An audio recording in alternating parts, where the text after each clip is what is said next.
오늘 예배하신 우리 모두에게 살아계신 하나님의 은혜가 나타나시고 부어지시기를 주님의 이름으로 축복합니다.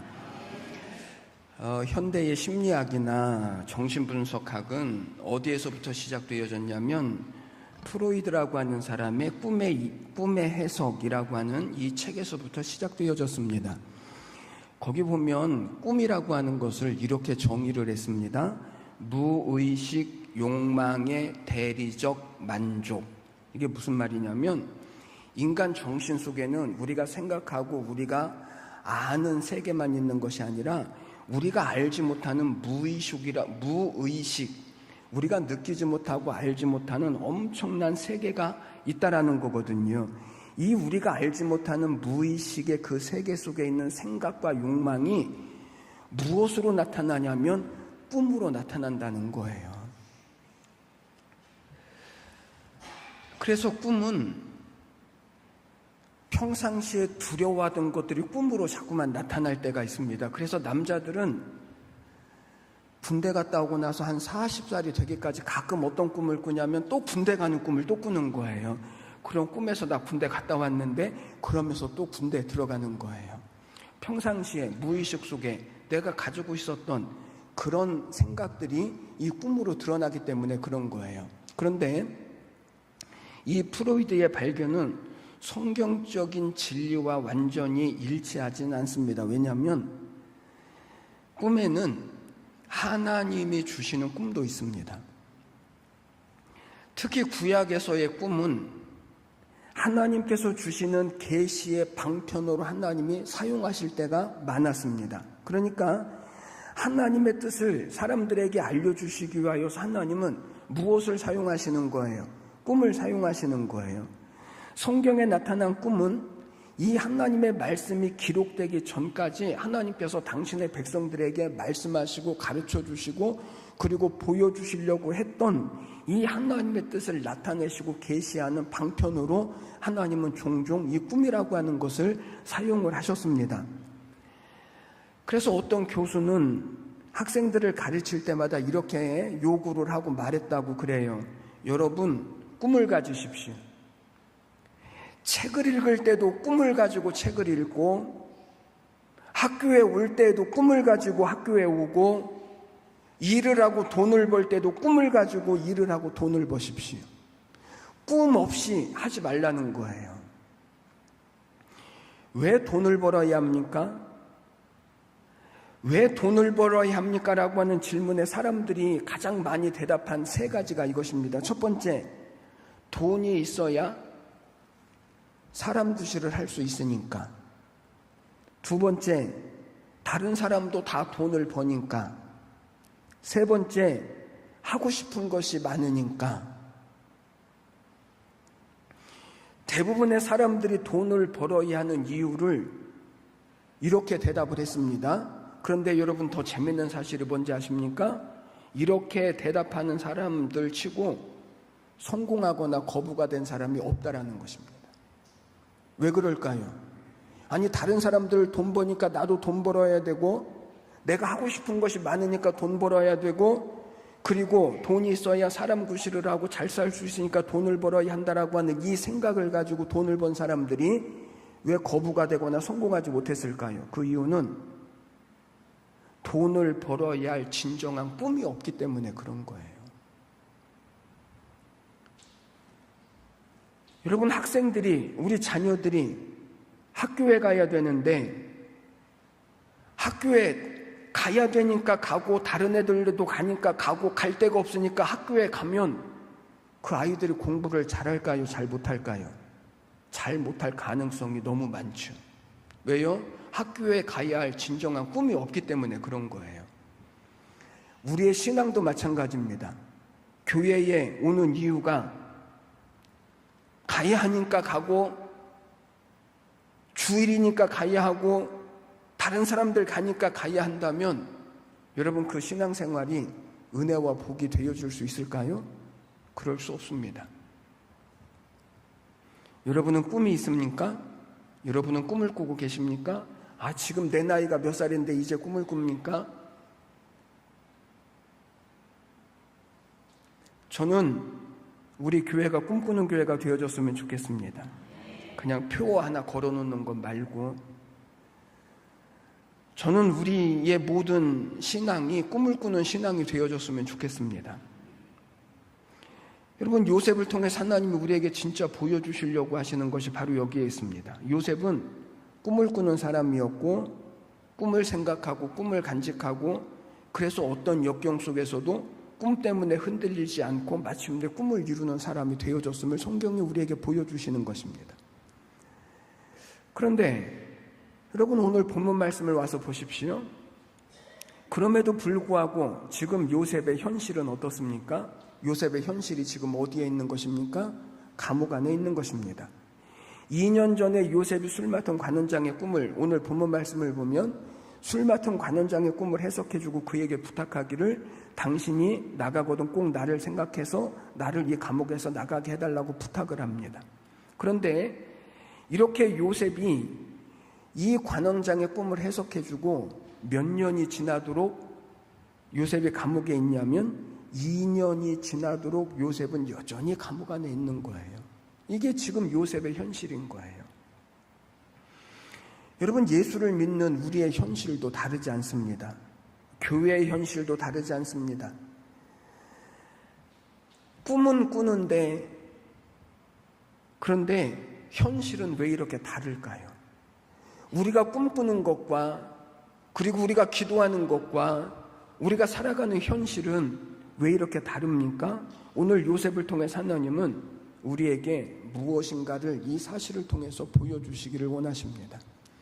저는 오늘 예배하시는 우리 모두가 여러분들에게 주신 하나님의 꿈 그리고 하나님의 기대를 가지시고 어떻게 하나님께서 이루시고 역사하시며 이 하나님의 약속을 성취하시는지 믿음으로 보게 되시기를 바라고, 그래서 우리 모두에게 하나님께서 요셉을 통해서 이루셨던 것처럼 이 하나님의 뜻과 그리고 구원과 복을 이루어 가시는 우리 모두가 다 되시기를 주님의 이름으로 축원해 드립니다. 먼저 현실이 어렵기는 하지만 실패는 아니다라고 하는 사실을 이 요셉을 통해서 보여주시는 것입니다. 요셉이 감옥에서 관원장들의 꿈을 해석해 줍니다. 어느 날 왕의 술 맡은 관원장과 떡 맡은 관원장 두 사람이 같은 날 꿈을 꾸었는데 그 징조가 다른 꿈을 꿉니다. 술 맡은 관원장의 꿈은 이렇습니다. 포도나무가 있는데 거기에 3개의 가지가 있고 그 3개의 가지에 포도가 탐스럽게 열려 있어서 그 포도를 따서 바로의 잔에 담아서 그에게 바치는 꿈을 꾼 것입니다. 요셉이 그 꿈을 해몽을 합니다. 3개의 가지는 사흘을 의미하고 사흘 안에 바로에게 불려가서 당신은 사면을 받을 것이고 예전에 술 맡은 관원장을 했던 그 일을 당신은 다시 하게 되어질 것이다 라고 해몽을 하죠. 이 술 관원장의 꿈이 길몽인 것을 알게 된 떡 맡은 관원장이 기대감을 가지고 이어서 자신의 꿈 해몽을 요셉에게 부탁을 합니다. 그의 꿈은 이렇습니다. 흰 떡 3광주리가 머리에 놓여 있었고 그 맨 위에 있는 광주리에는 바로를 위한 다양한 음식들이 있는데 그런데 새들이 그 위에 앉아서 그 음식들을 먹고 있는 꿈을 꾼 것입니다. 요셉의 해몽은 이렇습니다. 떡 3광주리는 술 관원장의 꿈에서와 마찬가지로 사흘을 의미하고 사흘 안에 바로가 당신을 부를 것인데 당신은 바로에게 죽임을 당할 것이다. 그래서 새들이 당신의 살을 뜯어먹게 되어질 것이다 라고 하는 해석을 하는 것입니다.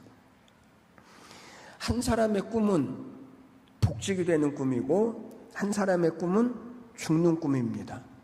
그리고 요셉이 그 꿈을 해석해 준 대로 그들에게 그대로 이루어집니다. 그래서 술 관원장은 다시 복직이 되어지고 떡 관원장은 죽게 되어집니다. 그리고 술 관원장이 추록을 할 때 요셉이 그에게 부탁을 합니다. 당신이 나가거든 나를 생각해서 내게 은혜를 베풀고 내 사정을 바로에게 고하여서 이곳에서 나를 나가게 해달라라고 부탁을 하는 것입니다. 그런데 술 관원장이 북쪽으로 나니까 요셉을 까맣게 잊어버리는 것입니다. 여러분, 술 관원장이 사람이 나빠서 요셉을 잃어버린 게 아니고요. 이게 본래 사람의 성품입니다. 사람은 자기가 급할 때와 자기가 사정이 좋을 때는 사람들에 대하여서 태도가 달라집니다. 여러분, 요셉의 현실이 바로 이것입니다. 그런데 그 시간이 고난의 시간이고 시련의 시간이기는 하지만 하나님은 뭐라고 말씀하시냐면 실패의 시간은 아니다 라고 하는 사실을 말씀하시는 거예요. 2년이 지난 어느 날 애굽의 왕인 바로가 꿈을 꿉니다. 그 꿈 때문에 고민을 하는데 애굽의 모든 술사와 박사들도 왕의 꿈을 풀지를 못합니다. 그때 술 맡은 관원장이 누가 생각이 났을까요? 요셉이 생각이 난 것입니다. 그리고 왕에게 요셉을 추천을 하고 드디어 요셉이 왕 앞에 서게 되어지고 요셉이 왕의 꿈을 해석해주고 뿐만 아니라 가장 좋은 방법과 처방도 알려줍니다. 이 일로 인해서 요셉이 이 나라를 관할하는 총리로 발탁되어지고 41장 46절 말씀을 보니까 뭐라고 말씀하냐면 요셉이 애굽 왕 바로 앞에 설 때에 30세다 이렇게 말씀을 합니다. 여러분, 여기 중요한 사실, 요셉이 바로 왕 앞에 설 때에 나이가 30세다. 성경이 처음으로 요셉의 나이를 밝히는 이유가 뭘까요? 그 이유는 하나님께서 요셉이 감옥에서 2년이나 더 두신 이유가 바로 여기에 있다는 거예요. 하나님은 무엇을 기다리시는 거예요?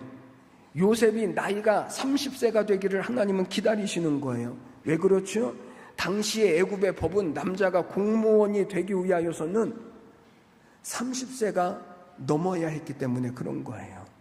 그런데 요셉은 더도 아니고 덜도 아니고 딱 30세가 되어졌을 때 하나님께서 그를 감옥에서 건져내셔서 이 총리의 자리에 두시는 거예요. 여러분, 우리의 현실이 내 생각대로 내가 계획한 대로 되어지지 않을 수 있습니다. 내가 그렇게 기도했는데 아침에 장로님 말씀하신 것처럼 쉽게 응답되어지지 않고 내가 소망하고 분명히 믿기는 하는데 그런데 내 현실 가운데 그것이 금방 이루어지지 않을 수도 있습니다.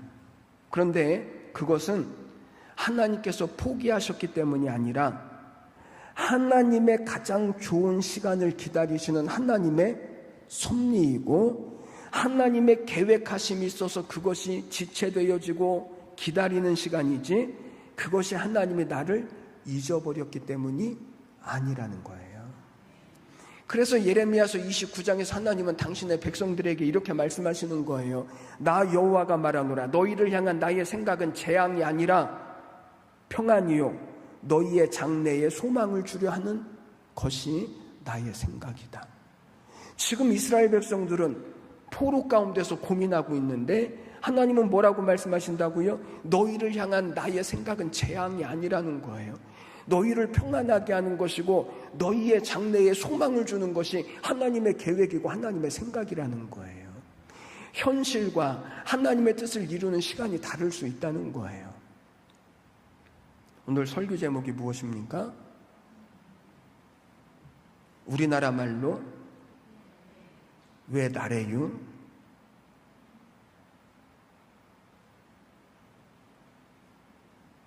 여러분, 이 제목은요 김춘근 장로님이 쓴 책의 제목이에요.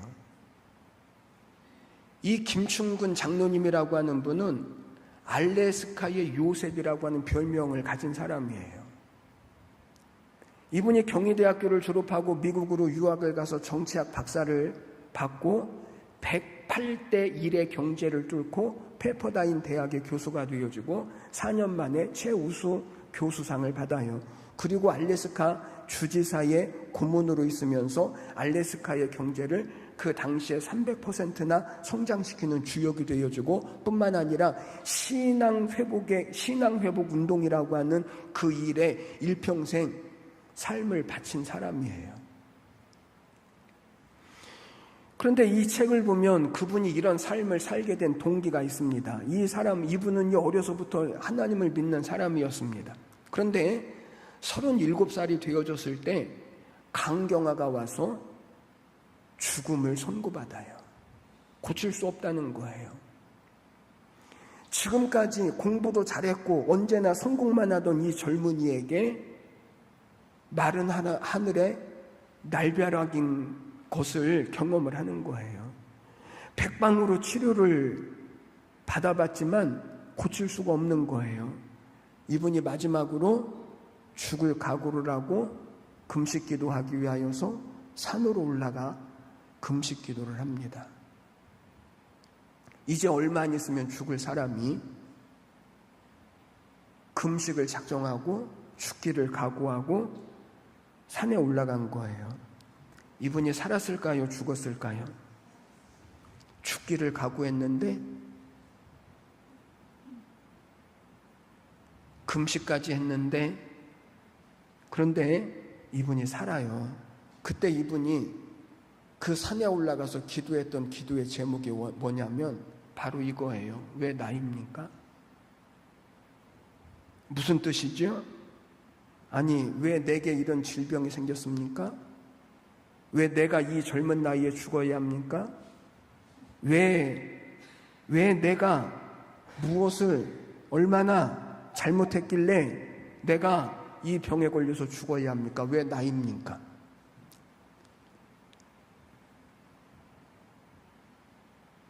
이 왜 나입니까? 라고 하는 이 기도를 하나님 앞에 부르짖어서 기도하는 거예요. 살려달라고 간구할 정신도 없습니다. 도대체 왜 나입니까? 왜 하필이면 나입니까? 그렇게 일주일 정도 지났을 때 마음속에 하나님께서 세미한 음성을 주셔요. 내가 너의 몸속에 암 때문에 너가 죽는 줄 아느냐? 너의 죽음은 너의 몸속에 있는 암 때문이 아니라 너의 죄 때문인 줄을 너는 아직도 모르느냐? 너는 내게 너무나 귀한 아들인데, 그래서 널 구원하기 위해서 나의 가장 소중한 아들을 십자가에 내어주어서 못 박아 죽게 했는데, 너는 예수를 믿는 22년 동안 내 마음대로 살고 나의 기대와 나의 뜻대로 살지 못하지 않았느냐라고 하는 세미한 음성을 하나님이 주시는 거예요.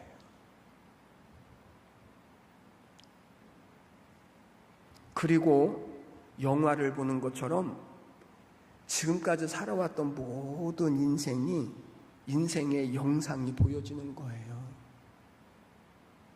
그런데 지금까지 신앙생활했고 열심히 공부했고 착실했고 성실했고 성공만 했던 모습들이 아니라 교만했고 우월감에 열등감에 질투와 미움과 고집과 정욕과 욕심과 이기심과 불평과 원망과 불신앙과 불순종. 자기는 지금까지 믿음으로 산다라고 살았었는데, 자기는 다른 사람보다 더 성실하게 산다라고 살았었는데, 더 도덕적으로 산다고 살았었는데, 그런데 얼마나 추하고 얼마나 더러운 자기의 모습을 비로소 보게 된 거예요. 그때 죄의 목록을 하나씩 적었는데 이 종이로 52장만큼이나 자기가 잘못한 것들, 하나님이 보여주신 죄악들이 그렇게 많이 적어졌어요. 이분이 그것을 붙잡고 회개를 합니다. 또 회개를 합니다.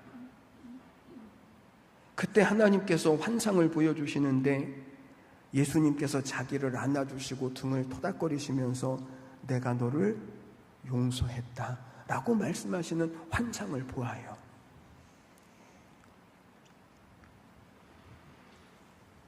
그리고 나서 산에서 내려와서 다니엘과 같이 하루에 3번씩 기도하기 시작하고, 다니엘과 친구들이 식물을 먹었던 것처럼 채소를 먹고, 그리고 하나님 앞에 믿음으로 서기 시작해요. 그렇게 한 1년 반 정도가 지났을 때 완전히 몸에서부터 암이 다 사라져버리고 깨끗하게 완치되어지는 것을 경험을 해요. 그리고 나서 이분이 하나님 앞에 기도하기를 뭐라고 기도했냐면, 하나님 왜 나입니까? 전에도 하나님 왜 나입니까? 라고 기도를 했었는데, 이제는 하나님 왜 나에게 이런 은혜를 주셨습니까? 하나님 내가 무엇하기를 원하십니까? 이제 왜 나입니까? 라고 하는 기도에 똑같은 기도지만 그 안에 기도의 내용이 다르고 기도의 목적이 달라지기 시작했어요. 그리고 이 사람이 일평생 신앙 회복 운동을 위하여 자기의 삶을 바치는 삶을 살기 시작했어요. 그래서 알래스카의 요셉이라고 하는 별명을 가지게 된 거예요. 여러분, 성도에게도 시련이 있을 수 있습니다. 성도에게도 기다려야 하는 시간이 필요합니다. 그런데 그 시련을 통해서 하나님은 우리로 하여금 하나님만 바라보기를 원하시고, 하나님을 닮아가는 성품이 되길 원하셔서 하나님이 마침내 우리를 쓰시려고 하는 하나님의 계획이 있는 시간이라고 하는 사실을 요셉을 통해서 보여주시는 거예요. 여러분, 하나님이 우리를 포기하셨기 때문입니까? 아니요, 하나님은 우리를 포기하시잖아요. 다음 시간에 한 번 더 말씀드리겠지만, 젖먹이는 어미가 자기의 자식을 혹시 잊어버릴지라도 하나님은 우리를 잊으신다고요? 안 잊으신다고요? 안 잊으신다는 거예요. 그러니 사랑하는 여러분, 하나님은 우리를 포기하시잖아요. 지금 이 현실과 우리의 꿈이 다른 이유는 우리가 하나님을 바라보기를 원하시고, 우리가 하나님께 집중하기를 원하시고, 하나님께서 오늘 우리를 향하여 가지신 하나님의 기대와 뜻을 이루기까지 우리가 믿음으로 서기를 하나님은 원하시는 거예요. 두 번째, 이 역경, 현실의 역경을 믿음으로 견뎌내야 하는 거예요. 누구나 힘든 시간을 경험합니다. 그때는 우리가 생각하는 것이, 우리가 꿈꾸는 것이 이루어지지 않는 것처럼 보입니다. 그런데 여러분, 그 시간을 어떻게 보내느냐가 중요한 거예요.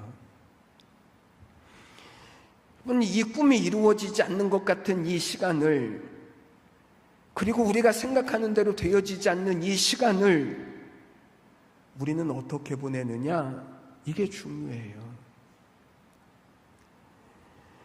여러분, 14절 말씀을 보십시오. 요셉이 관원장의 꿈을 풀어주고, 그리고 술 맡은 관원장에게 부탁을 하는 것이, 당신이 잘 되거든 나를 생각해서 내게 은혜를 베풀고 내 사정을 바로에게 아뢰어서 이곳에서부터 나를 건져달라고 부탁을 하는 것입니다.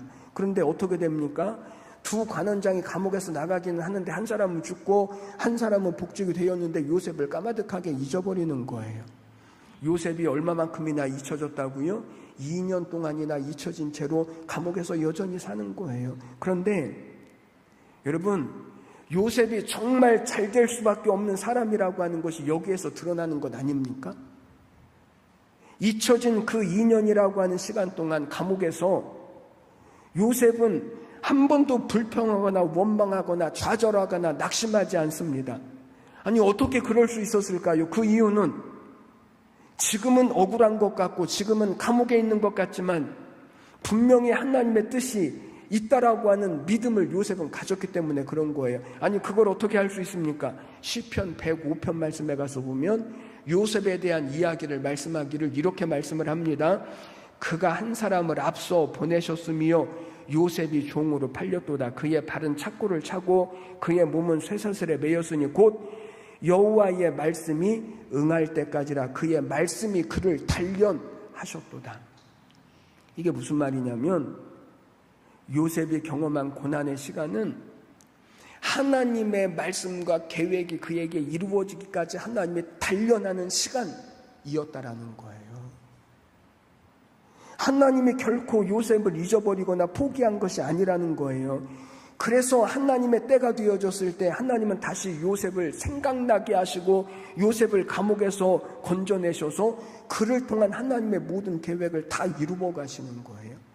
요셉이 정확하게 이것이 무엇인지는 알지 못했지만 그러나 요셉은요 하나님을 향한 이 믿음 때문에 이 감옥에서도 현실에서도 견딜 수 있었던 거예요.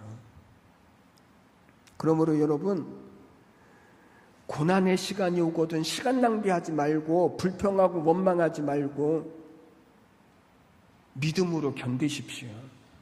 믿음으로 기다리십시오. 아니, 고난을 어떻게 해야 믿음으로 기다리는 걸까요?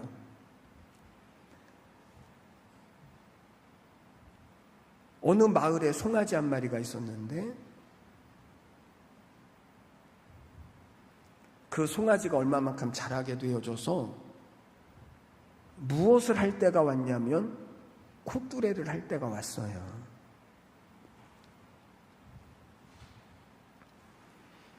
그러자 송아지가 농부에게 콧뚜레를 하지 말아달라고 사정을 하는 거예요.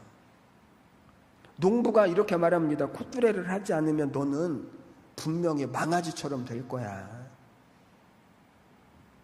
그랬더니 송아지가 말해요. 아닙니다, 주인님. 콧뚜레를 해야 말을 잘 듣는다라고 하는 것은 옛날 생각이지. 지금이 도대체 어느 시대입니까?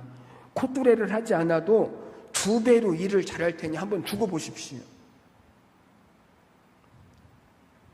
그래서 농부는 송아지의 콧뚜레를 하지 않습니다. 송아지가 처음에는 약속대로 열심히 일도 잘하고 말도 잘 들었는데 그런데 시간이 지나면서 점점 꾀를 부리기 시작하고 일하기를 거부하기 시작하고 심지어는 주인에게 뒷발질까지 하는 거예요.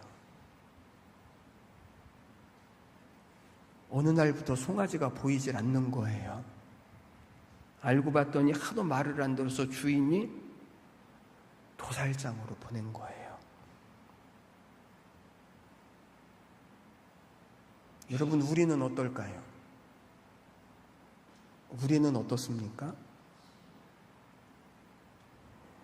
여러분, 우리에게 주어진 고난은, 우리에게 주어진 이 현실은요, 무엇과 같으냐면 하나님의 콧뚜레와 같아요. 우리는 고난이 없으면 더 잘 믿을 것 같지만, 우리는 인생에 문제가 없으면 우리는 더 잘 믿을 것 같지만 하나님은 아시는 거예요. 망아지가 되겠구나. 이 고난이라고 하는 것을 통해서 영적으로 콧뚜레를 하고 우리의 콧비를 주님께서 붙잡고 우리를 하나님이 쓰시고자 하신 대로 우리를 끌고 가시고 이끌어 가시고 인도해 가시는 거예요.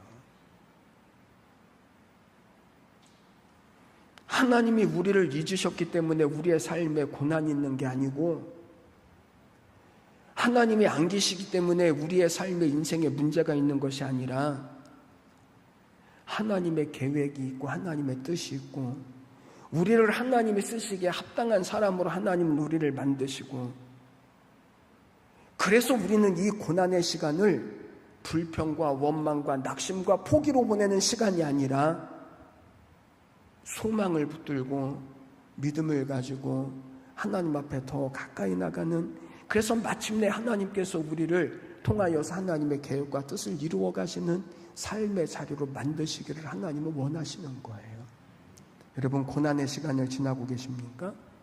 내 꿈과 내 소원대로 되지 않는 이 역경의 시간을 지나고 계십니까? 한번 하나님 앞에 서보십시오. 세 번째, 하나님이 우리에게 주신 꿈에 집중하셔야 합니다. 요셉이 감옥에 버려졌을 때 가장 쉬운 일이 무엇인가 하면 포기하고 불평하고 원망하는 일입니다. 보디발을 향하여 원망을 하고 자기에게 억울한 누명을 씌운 보디발의 아내를 원망하고 감옥에서 꿈을 풀어주고 그렇게 기억해 준다라고 약속했었던 술 맡은 관원장을 원망하고 그렇게 살아내는 것이 아마 가장 쉬웠을 거예요. 그게 속도 시원했을 거예요. 그런데 요셉은 감옥에 갇혀 있을 때에도 불평하거나 원망하거나 포기한 적이 없습니다. 오히려 관원장들의 꿈을 풀어주고 왕의 꿈을 풀어주고 그리고 어떻게 해야 할지 하나님의 뜻을 알려주고 그리고 나라의 미래와 비전을 제시해주는 그런 삶을 오히려 사는 거예요.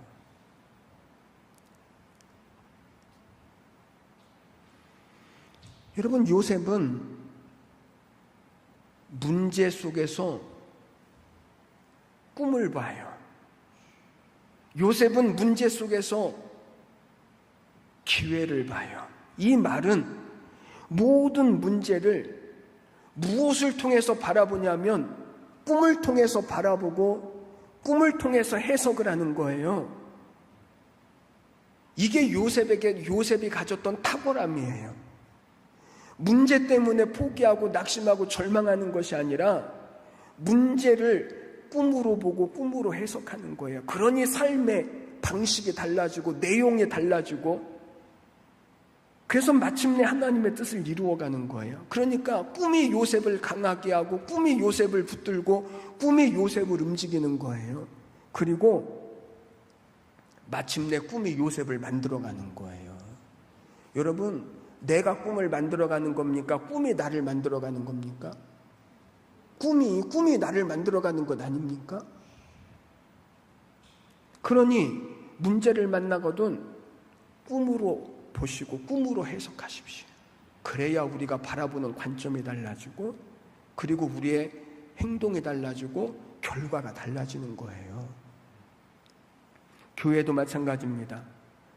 여러분, 교회의 미래에 집중하십시오. 현실 말고 현실의 문제에 집중하려고 하지 말고 현실에 부족한 것에 집중하려고 하지 말고 꿈에 집중하십시오. 꿈에. 현실을 꿈으로 바라보시고 현실을 꿈을 통해서 해석하십시오. 그래야 현실대로 우리가 행동하지 않고 현실대로 낙심하지 않는 거예요. 10년 후를 준비하십시오.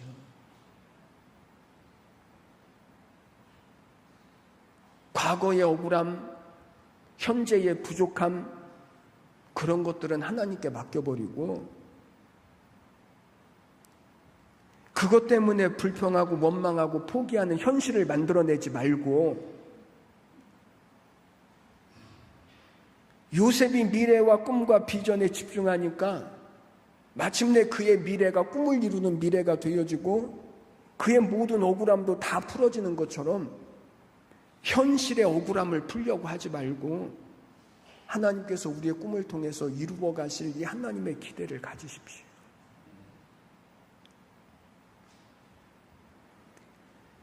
이런 요셉에 대해서 바로가 뭐라고 고백을 했냐면 41장 38절 말씀을 보니까 바로가 그의 신하들에게 이르되 이와 같이 하나님의 영에 감동된 사람을 우리가 어찌 찾을 수 있으리요. 여러분, 우리가 꿈을 이루어야 할 이유, 우리가 잘 돼야 할 이유가 나 한 사람 잘 먹고 잘 사는 데 있는 것이 아니라 우리를 바라보는 사람들에게 무엇을 주어야 하기 때문인 거예요? 감동을 주어야 하기 때문인 거예요.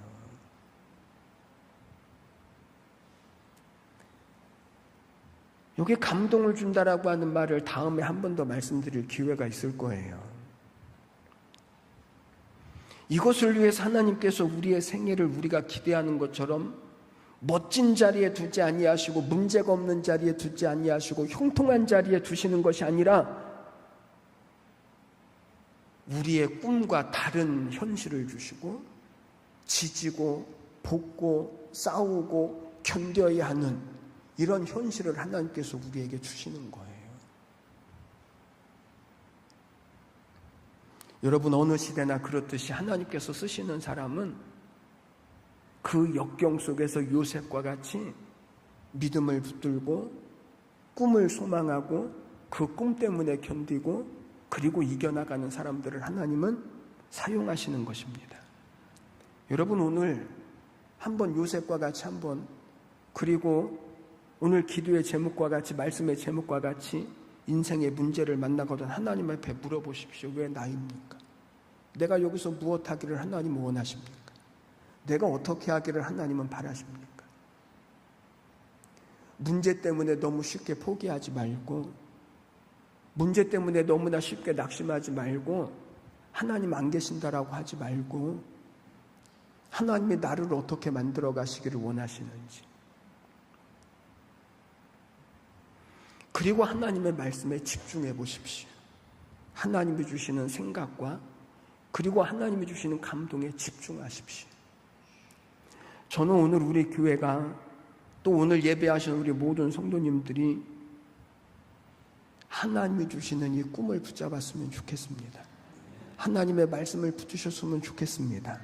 현실이 아니라, 인생의 문제가 아니라 하나님을 다시 믿음으로 붙드시고 우리를 마침내 하나님의 뜻대로, 하나님의 계획대로 하나님의 영광을 위해서 사용하시는 귀한 축복의 통로를 다 이루어 가시고, 여러분들의 꿈꾸는 모든 삶의 자리가 하나님의 뜻을 온전히 이루시고 성취하시는 복된 자리가 되시기를 주님의 이름으로 간절히 축원해 드립니다.